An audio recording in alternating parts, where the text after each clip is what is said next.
Good morning. Welcome to today's knee-jerk devotional, November 19th, 2020. Our passage this morning is Luke 17, 20 through 37. It goes like this. Once, on being asked by the Pharisees when the kingdom of God would come, Jesus replied, The coming of the kingdom of God is not something that can be observed.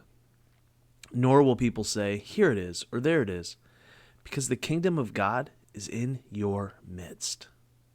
Then he said to his disciples, The time is coming when you will long to see one of the days of the Son of Man, but you will not see it.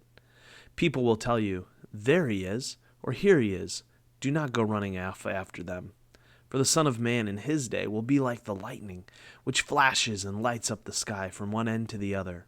But first, he must suffer many things and be rejected by this generation.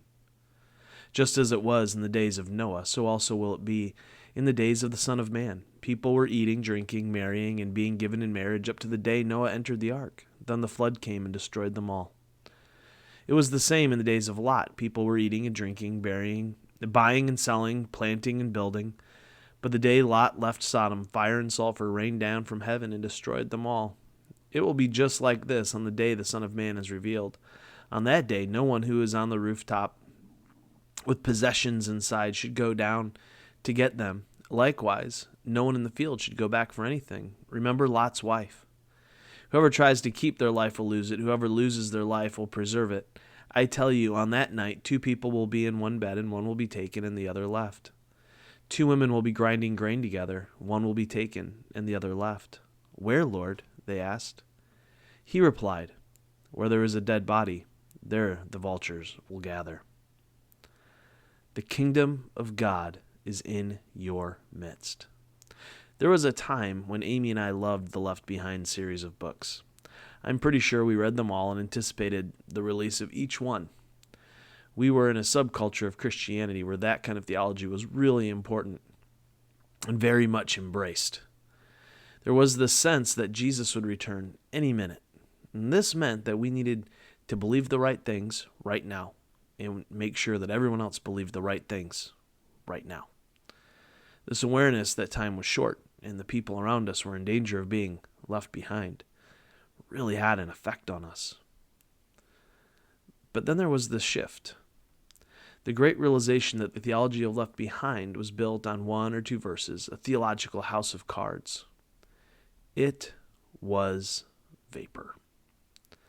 As I studied the scriptures more deeply and read more broadly, it became apparent that the deeper reality is that Jesus had ushered in his kingdom. It's here when we start to look for it. Anywhere we see reconciliation and restoration of relationships is evidence of the kingdom. Anywhere we see grace, mercy, compassion, and empathy is evidence of the kingdom. Anywhere we see love, joy, peace, patience, kindness, goodness, gentleness, faithfulness, and self-control is evidence of the kingdom.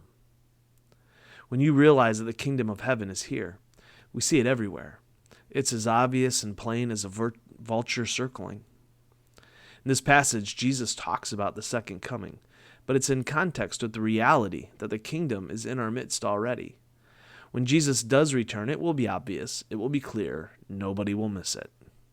But that's not the point of the story here. The point of the story is that we need to live life. We must go about doing the normal everyday things that we do, but do so with an awareness of the presence of the kingdom of God in our midst. What if we decided to start seeing the beauty around us? Do you think it's possible to see the glory of God in the faces of those around you? I do. Viktor Frankl, in his book Man's Search for Meaning, builds off Nietzsche's quote, He who has a why to live for can bear almost any how. The best way to prepare for the coming of Christ is to clarify your why. Frankl talked about the intense role that religion and faith had in the concentration camps.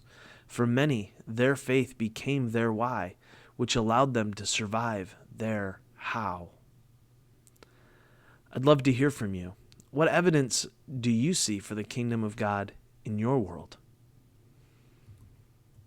Think about it. Comment. Let me know.